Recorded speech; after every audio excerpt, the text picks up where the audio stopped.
Hello, my name is Shannon Studden, and I am a Senior Program Specialist with the National Rural Health Resource Center, which we also call the Center. I'd like to welcome you to the Advanced Nursing Education Workforce, or a new webinar series on transitioning to practice.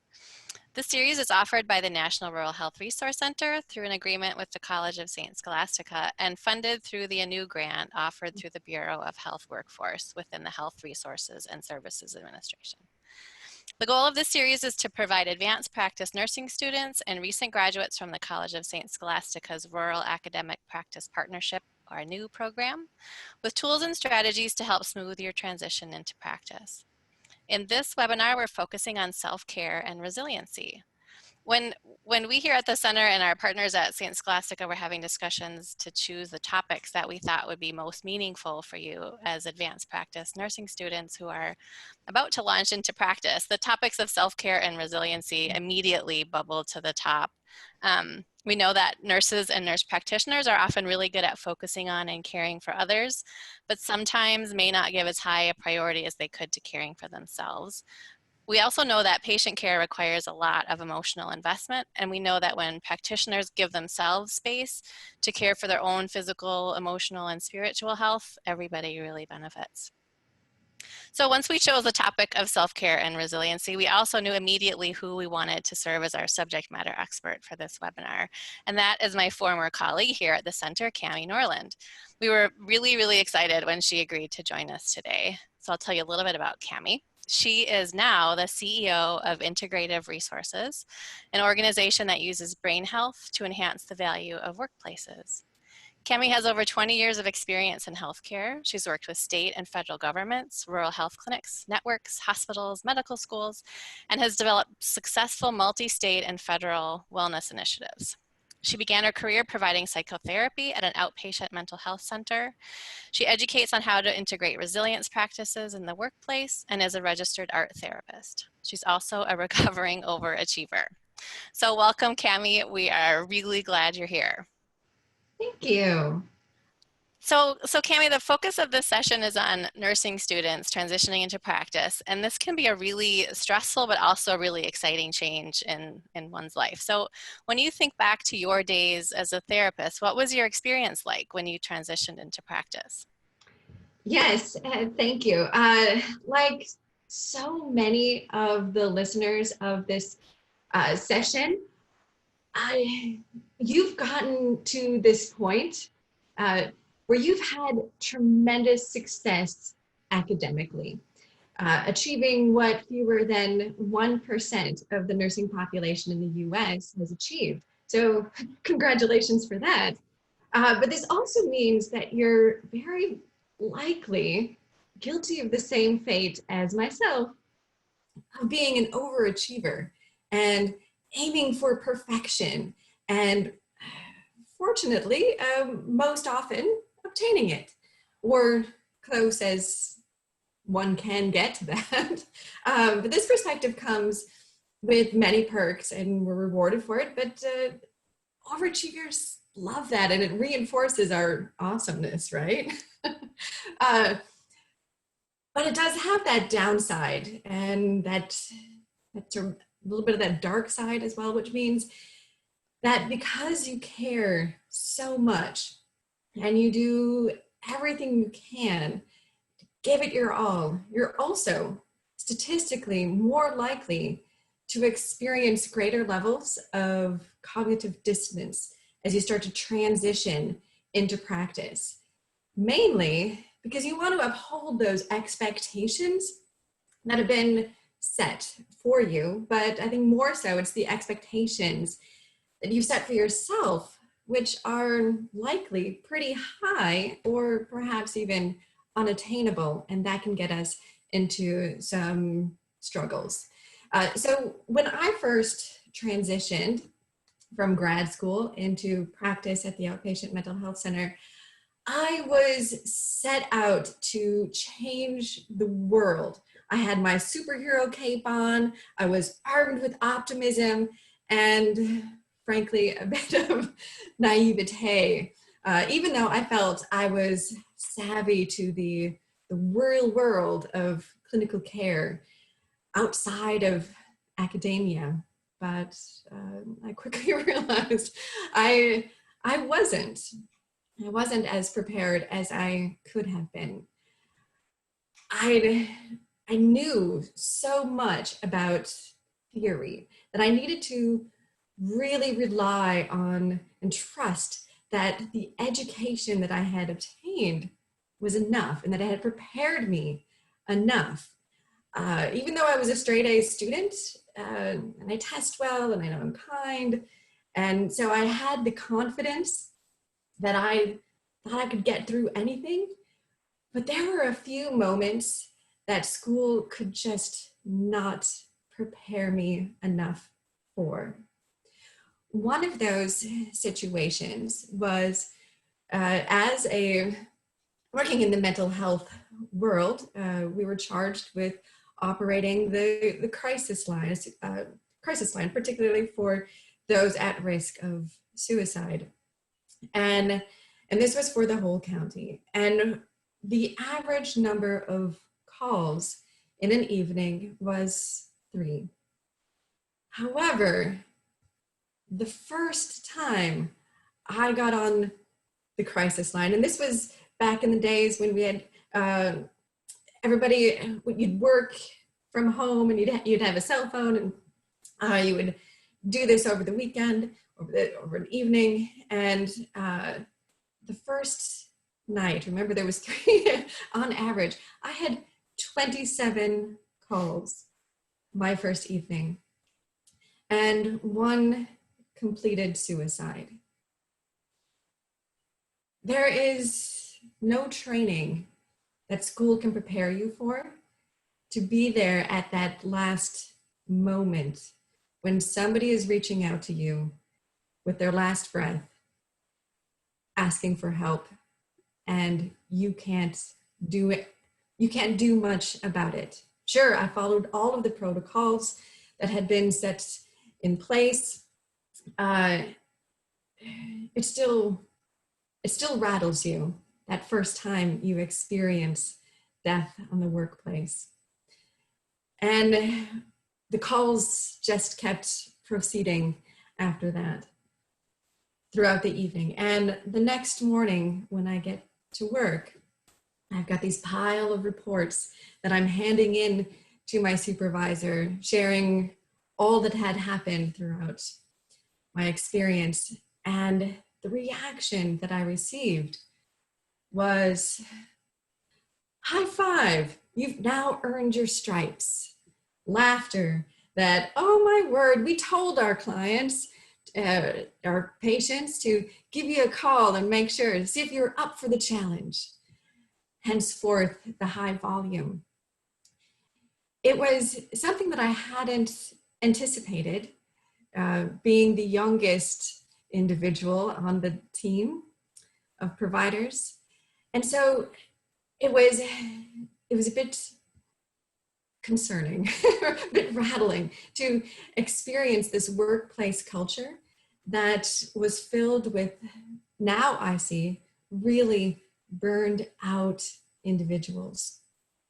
It was a culture that had an us versus them mentality. And it was a struggle for me to try and figure out part of not only these dynamics, but figure out that departmental culture. Like any new kid on the block, trying to figure out, how do you stand out, but also fit in?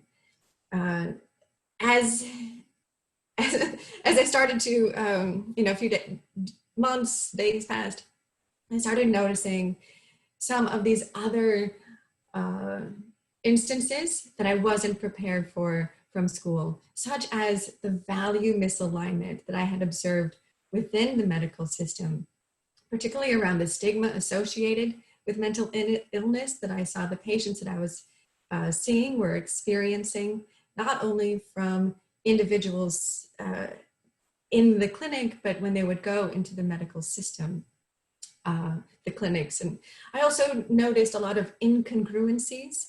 For instance, in another role, I was speaking with a director of nursing who revealed that she loaded up a patient with his precious 2 liters of Mountain Dew because per his request, because he had uh, he was just loved it so much, despite the fact that he had had a diabetic amputation.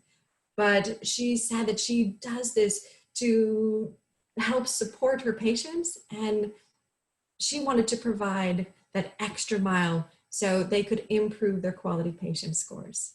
So for me, it was this challenge of what's the right thing, living in that gray area of what are my values, what are the values of the organization, and how do we navigate those nuances that we may not be as aware of as students, but when we're transitioning into practice, you start to see some of these uh, thorns of incongruencies. Another instance that comes to mind was being, well, frankly, just being prepared and being a part of somebody's grief, loss, and trauma at such intense levels.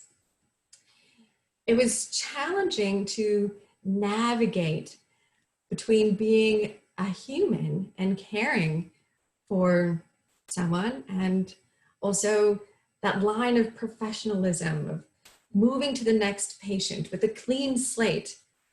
And that led to, and I think we see that a lot in nursing, where you spend 15 minutes with one patient and you experience their intense highs, their intense lows, and you have to quickly shut that down and move to the next patient. And that led to a cycle of sleep deprivation due to exhaustion that led to over caffeinating, which I think is a common response that a lot of us have when we're experiencing that mental, emotional, even frankly, spiritual fatigue from some of these situations. And that creates that burnout.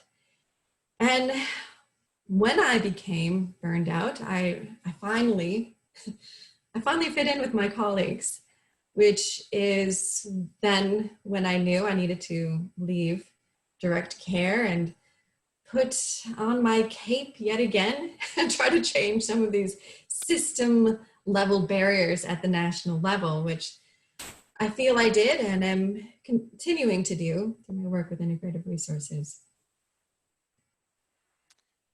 Wow, thanks, Cami. So I heard you say that there are things school just can't prepare you for as you transition to practice, and that maybe resetting that expectation as students move into practice and leave the university. But just to not have such a high expectation for themselves that they'll be prepared for anything. But are there things that they can do outside of just their clinical knowledge that can help them be prepared and confident as they move into this into transition to practice? Yeah, absolutely. So I think if you're at this stage of being able to transition into practice, you have uh, intellectually prepared as much as you can. And so now it's time to focus on preparing emotionally, physically, spiritually, and perhaps financially as well. And I think it all begins with managing that pesky brain that's designed to keep us alive, which is really that largest barrier you'll likely to encounter. It's that naysayer in your voice. It's one of those that harshest critic that we have that's always saying mean things in our head. And that really is known as your survival instinct. That naysayer voice is based on situations that you have, based on insecurities and vulnerabilities that you have experienced throughout your life, that's trying to prepare you to avoid those situations. So we get that, then we have that survival instinct, that fight or flight response, and how we can respond when a stressful situation comes in. But the goal is to notice when that naysayer voice starts jabbing at you and either shut it down or reframe it as quickly as possible. So I think that's the hallmark of resilience is it doesn't matter what happens to you. What matters is how you respond. And that response shapes your brain, it shapes how your brain is wired, it shapes the way that you carry your body and your posture. When you're stressed, we tend to raise up our shoulders and tighten up our jaw. We have all of these physical cues that indicate that we're experiencing a level of stress. It also impacts our breath, where when we are experiencing stress, we tend to breathe through our chest and not so much through our belly. And our breath becomes shallow and short versus long and deep. You start to notice behavior of, if you're either you're fighting, you're yelling at somebody, or if you're calm and cool and collected. And that influences who you hang around with too. And it's based on, could be your colleagues, it could be the patients that you're with. All of these things influence how you respond to stress. So a little bit about what's happening when you are experiencing a stressful event. So take a look at this slide. As you can tell, I like I like bees. So what happens when you're stressed? The stressful event comes in and it triggers that amygdala. If you take a look where it's all lit up in red, and that all of these situations of AIDS are happening in a split second response where you start to feel out of control, and that reduces your prefrontal cortex activity, which then means that you have difficulties making even minor decisions. We've all been there where a situation happens and you think, I don't know what to do next. And you have that moment of panic and you can't decide what to do. Little inside tip, sometimes that decision making also slows down. Say if you're at a restaurant and you have a hard time deciding what to eat, that's evidence that you're still in that fight or flight mode. So just noticing some of these indicators. So difficulties making decisions, having the same response of fight or flight or freeze. Again, you start to notice that your chest, you're breathing out of your chest and not your belly. Your thigh muscles start to tighten. Your blood pressure raises. You create turbulence on those blood vessel walls, which creates breakage, scar tissue, inflammation. This leads to chronic disease, that inflammation, and that creates then habits that are reinforced in our brain, telling us that situation, when I responded with a fight or flight response to this particular stressor, I was rewarded. I start to experience cravings, or I start to medicate and drink more caffeine. In my case, I love chocolate cake. I go for my chocolate cake. And we have those same responses time and again. So it's when you start to really put this lens onto the experience that people are having when they're stressed, when a stressful event occurs, it's really helpful to say that response is clearly a fight or flight response. And that's helpful. So what is one thing that leads to that moment of stress is really identifying the root cause. And when you take a look at all of these situations and what boils down into those root causes of distress, and so these are some of those indicators that you may be able to see in yourself, in your colleagues or in your patients. It's that lack of control. You know, there's when you're seeing that there's nothing you can do about a situation, but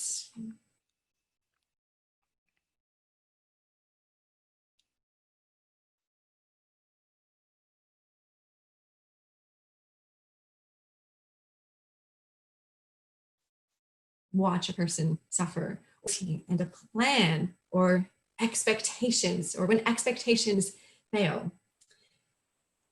It's that demand resource imbalance when you feel like you've got too much to do in too little time.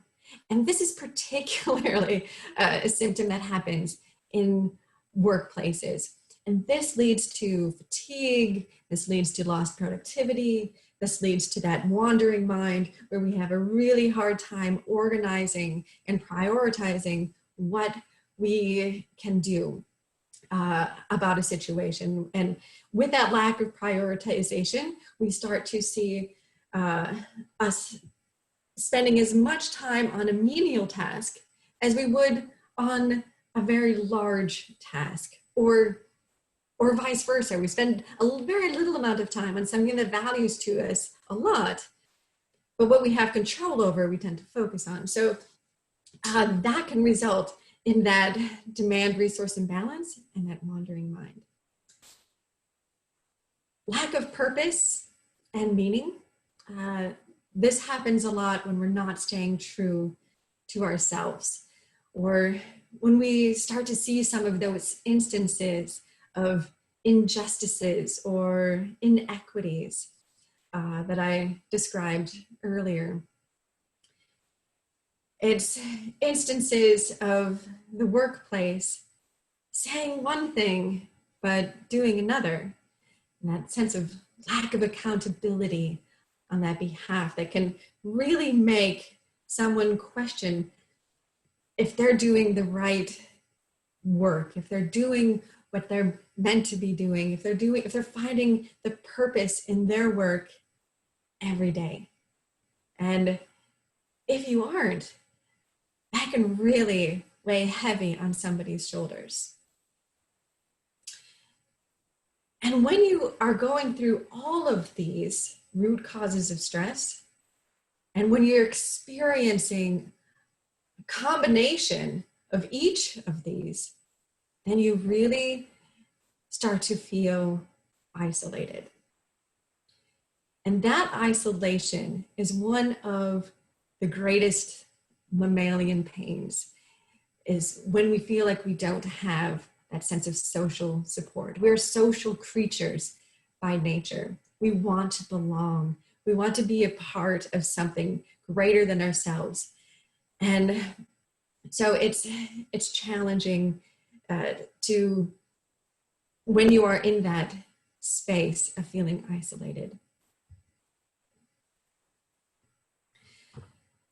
So as you start to transition into practice, I think you'll likely witness some of these signs in your colleagues or yourself when you're feeling burned out.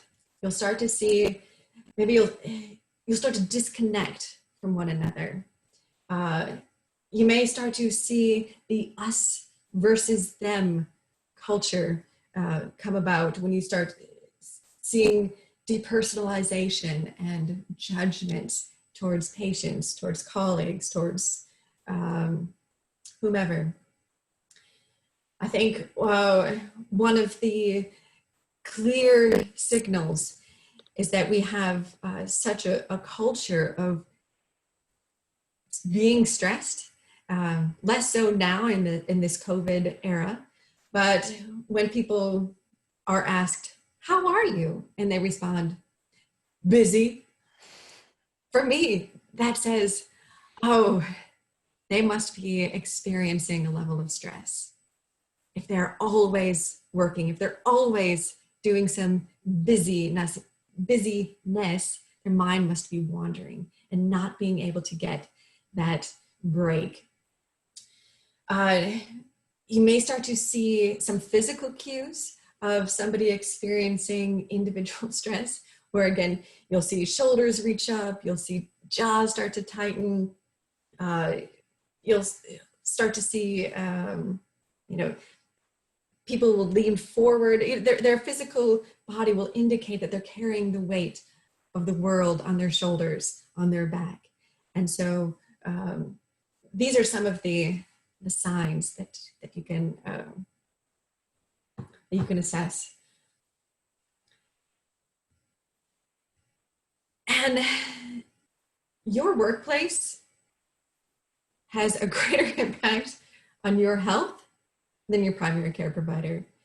You're going to be at work more than 40 plus hours a week. So who you surround yourself with, the environment, the people, if they're happy and supportive, that really contributes to your health and your productivity and how you respond and engage with the world. If they aren't, and it can really be a detriment to your health. And we're seeing that this is really pervasive and serious stuff, as up to 90% of stress leads to chronic disease. There are recent studies from the Centers for Disease Control that 6 out of 10 individuals have a chronic disease. 4 in 10 have multiple chronic disease, and 7 out of 10 are dying from chronic disease. 76% of all physician visits are for treating chronic disease, which means it also says 91% are all prescriptions filled for treating chronic disease, and 99% of Medicare spending is on chronic disease. So this is a lot of, frankly, what your work will be doing is treating chronic disease. And if up to 90% of that is caused by stress, then really focusing on effective management of stress through reframing and some really cool tactics that we all know we just need to integrate into our life. So thinking about stress and kind of taking it to the next level when it's kind of pervasive and long ranging, there's a lot of talk about just the seriousness of burnout and how physicians and nurses and providers have the highest rate of completed suicides. So what do you attribute this to? Yes. Well, the cynic in me comes out here a bit, that the US has a tendency to inadvertently blame workers without taking accountability for their own actions. And it's the American way to be individualistic, and therefore we attribute burnout as an individual's problem, an individual that needs to resolve this, an individual that needs to take a hold of their own mental well-being. And yes, there is certainly a truth to that, but we cannot ignore the sociological effects of this. I think that our workplaces need to have a sense of accountability in demonstrating leadership, and we can all demonstrate leadership of caring for one another, operating with compassion. And I like to redefine burnout, meaning that burnout occurs when you're fatigued from all of those root causes of distress. But when you're burned out, that means that there was fire. You have a passion, that you have the drive. And where there is fire, there are ashes. And from ashes comes growth and renewal. So not being discouraged about experiencing burnout, but rather taking some moment to really lead with compassion. But there's some things that people can do when they get to that stage to revert back and grow from their burnout. So what kinds of things can people do, not only during the transition to practice, but also just as ongoing as in the role of a provider? Well, I think what you can do to reduce stress is foremost, really relax. Your body is either in survival mode or it's in healing mode, and it can't do both at the same time. So when we get to that state of total relaxation, you know, that moment when it feels like you're laying on a beach, even though you may not be laying on the beach, uh, of complete bodily relaxation. You have some quiet and peace in your mind. That's the moment when you can really start to heal and problem solve and get to a place of innovation. When you aren't there, we really see that that errors increase, that sleep deprivation and overcaffeination occur. And so when you're on the job, if you want to capture this experience of getting to that state of relaxation, here's an activity. Every 2 hours, you want to take a break for at least 2 minutes. And in those 2 minutes, you want to focus on three things: appreciation, and really visualizing, for instance, three people that you appreciate, three people that have been helpful to you during your day, three people that are meaningful to you.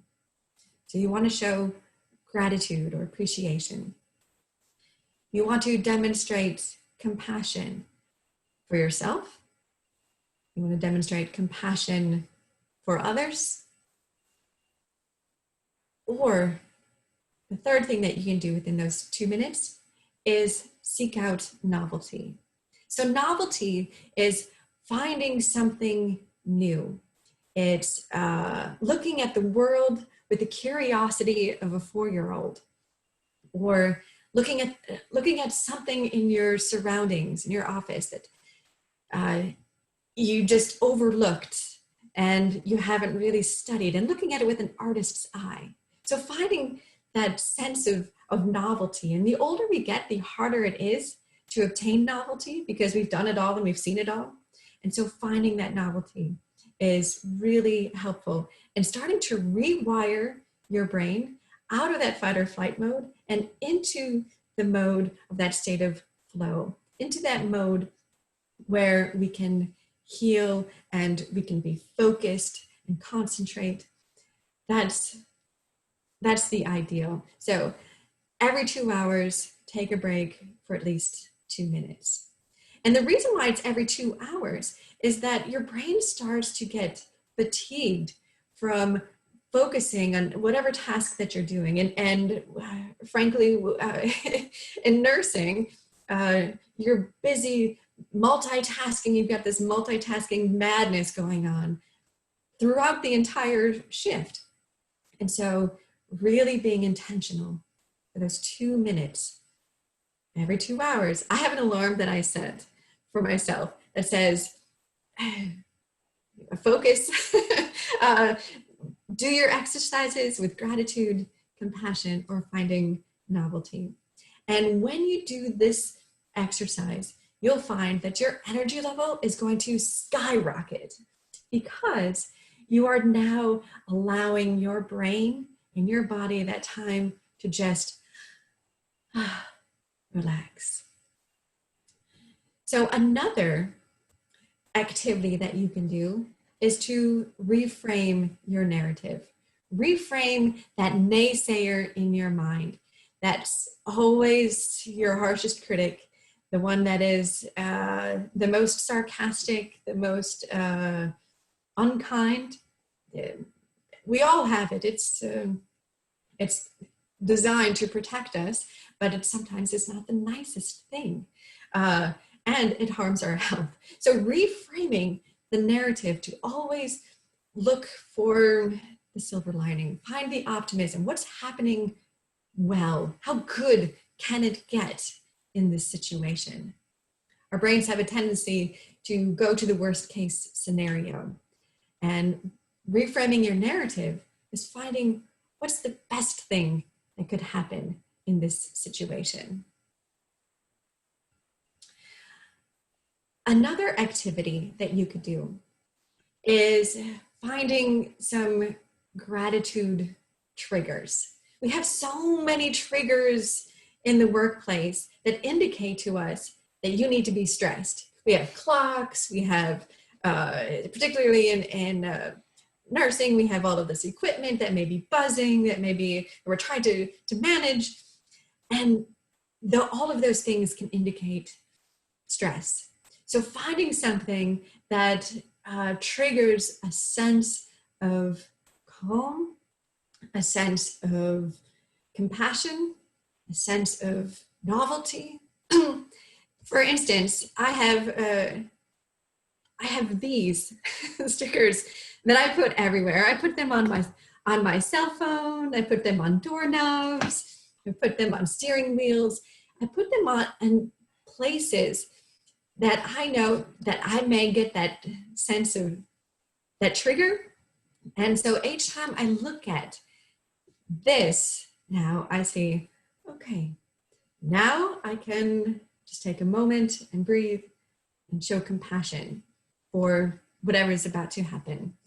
So finding whatever that image or that trigger may be for you personally, and putting them in spaces conveniently placed for you to reference throughout your day. Another tactic is to have real conversations.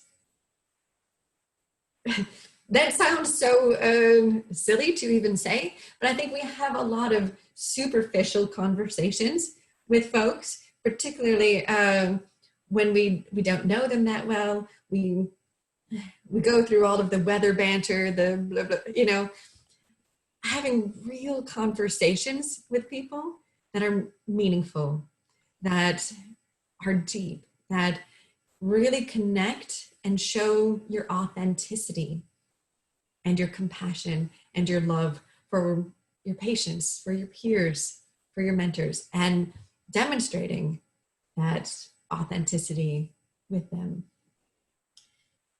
The next tactic is that we have been trained as healthcare providers, as Americans, to try and fix anything, fix a problem, find a solution. And sometimes finding a solution or fixing a problem when there is none, particularly around sensitive subjects like death, it is, or an extreme loss or even a minor loss, it's holding space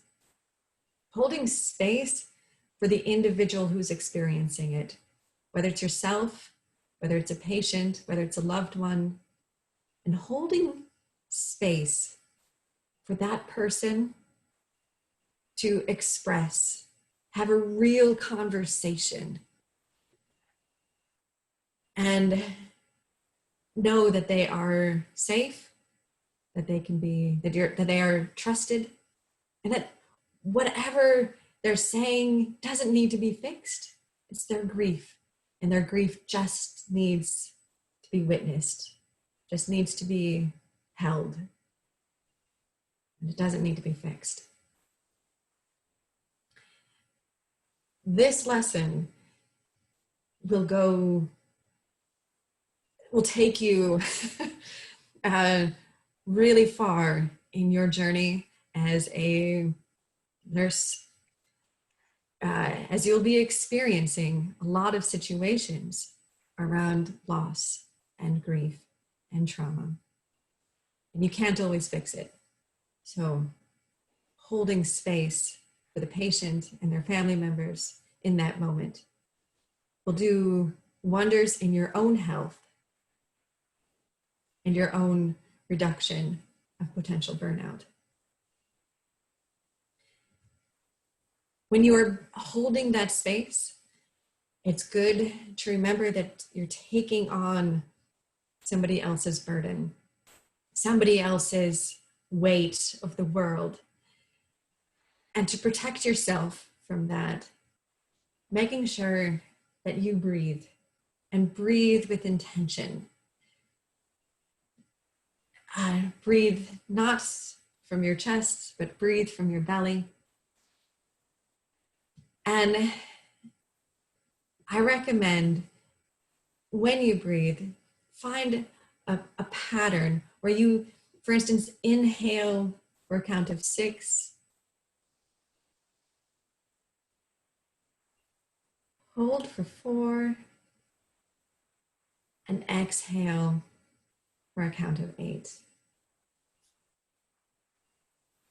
I recommend you go through that breathing exercise right now on your own. And what that does is it centers you, grounds you, and it puts you into a place where you can focus, you can be more compassionate. Stretching and wiggling your stress out of your body at the moment it happens is also really effective. And paying attention and being mindful of your posture and how you're carrying yourself is a really good tactic. I found myself scrunched over sometimes, shoulders up, and wondering, why am I suddenly crabby and agitated? And it's because I've been busy working on my computer, typing away, and something was, a situation was troublesome. And I caught myself.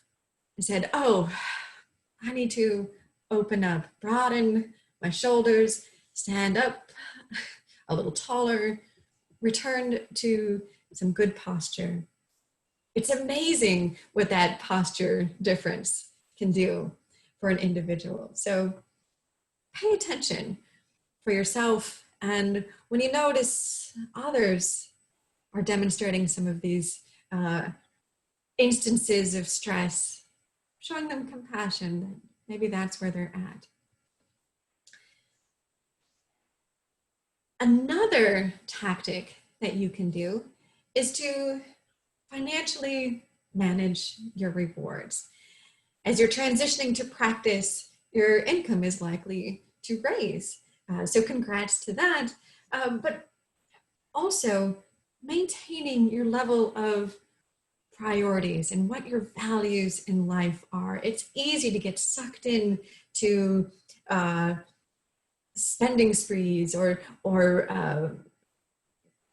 falling into vices of lots of chocolate cake and lots of wine and so being a good fiscal steward of your finances, perhaps budgeting appropriately to pay down student loans, budgeting appropriately for your own comfort level to pay off past debts and prepare for the future, because economic challenges can be really stressful as well. And so managing your finances based on your values will be important. Another strategy that you can do, I think that the trick is to do a lot of those actions at that moment when the stressful event is triggered, to help strengthen that neural pathway of creative problem solving, as opposed to the fight or flight survival response. And when you're doing that, some of the benefits of transitioning to practice with confidence is exercising what I call the 5 C's of star leadership. So it is leading with compassion. So it's having that ability to look beyond your own suffering, to see the suffering of others. And I think if you're willing to feel everything, then you can do anything. It's also having the courage to do that and not shrinking away from challenges or avoiding conflict. It's demonstrating curiosity. I like to say when a situation that challenges your values or challenges your capacity, but don't get mad, get curious. Get curious. Ask questions and learn more about the other perspective before you start to go into that fight or flight response of anger. It's also about getting comfortable with the uncomfortable. I intentionally put myself in uncomfortable situations so I can grow from it. This happened a lot pre-COVID, as I love to travel. Traveled all over the world, experiencing different cultures, different foods. I'm willing to try anything when I'm on the road, and it's that sense of curiosity that builds novelty in your brain, and your brains love novelty. So really reinforcing that curiosity. It's also about leaning in and having real conversations with people about what matters most to you and connecting with them about what matters most to them. It's those authentic conversations, those authentic connections that humans thrive on. So when we have this sense of connection, we feel like we belong. We feel like we belong to our workplace. We feel like we belong to our community. And that is a delicious feeling, and a feeling that promotes and encourages health. So really fostering that sense of connection with each individual that you meet. And then finally, having consistency of these actions.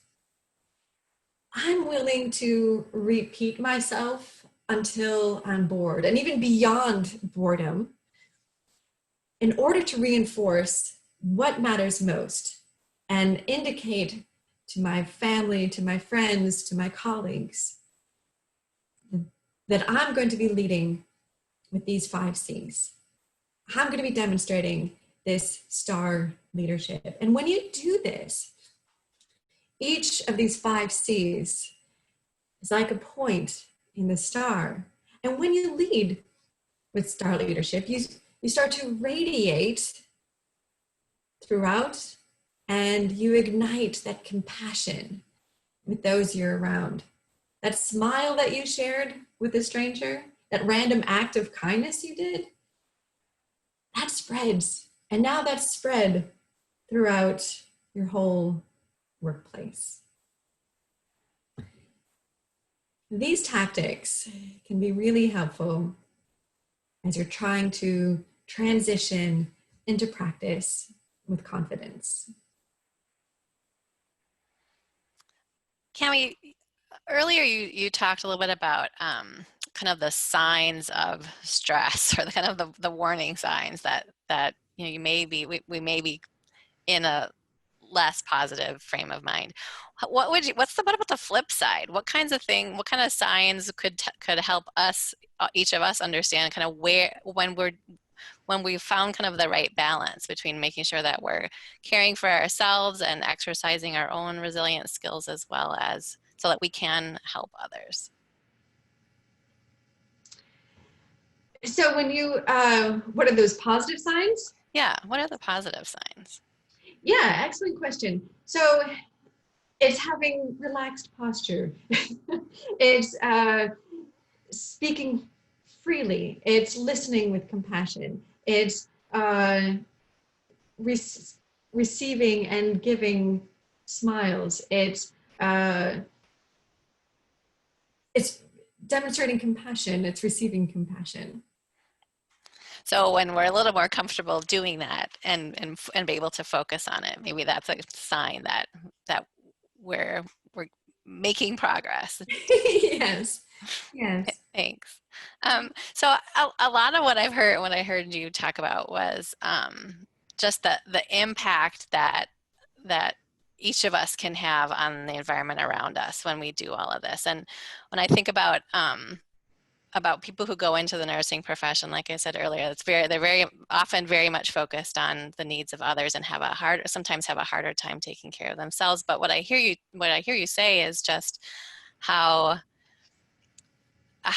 if it's hard to do that, if it's hard to take steps toward taking care of yourselves, if you can think about the impact that has on the people around you, so on your coworkers and on your patients and on your family, that might give you a little bit, give people who have a hard time with that a little bit more motivation to focus on themselves so that they are able to take care of others. Absolutely, because it spreads. And we all know this, that if somebody's really crabby and you go in to see the next person and you are really crabby with them, they're likely to get a little crabby too. However, the converse is just as contagious. If I'm really happy and joyous, and that's likely to spread to you, and you're likely to feel a little extra perk in your step. Uh, I know that one of the uh, there's always balance in this, you know. So it's trying to find that right balance of not extreme optimism and positivity that is also quite obnoxious and frankly can become too much of a good thing and loses realism. But staying in that zone of I'm I'm cool, I'm calm, I'm collected, I have the confidence to do this. I'm demonstrating compassion as much as possible. Uh, and I'm trying to practice, because we're all practicing on showing that compassion and doing that, but also maintaining the realism. Thanks, Cami. Hmm. So, so, so thank you again, Cami, for joining us today.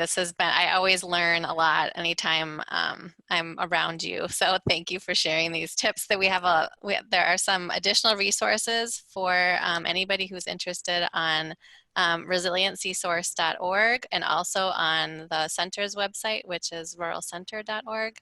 So we encourage you to check out other webinars in this series just to continue to add tools to your toolbox to help smooth your transition to practice. And we wish you the best of luck to all of our about to be graduates or recent graduates. It's an exciting time, and we wish you the best in your new endeavors. So we're really glad that you joined us. Cami, we're thrilled that you were here.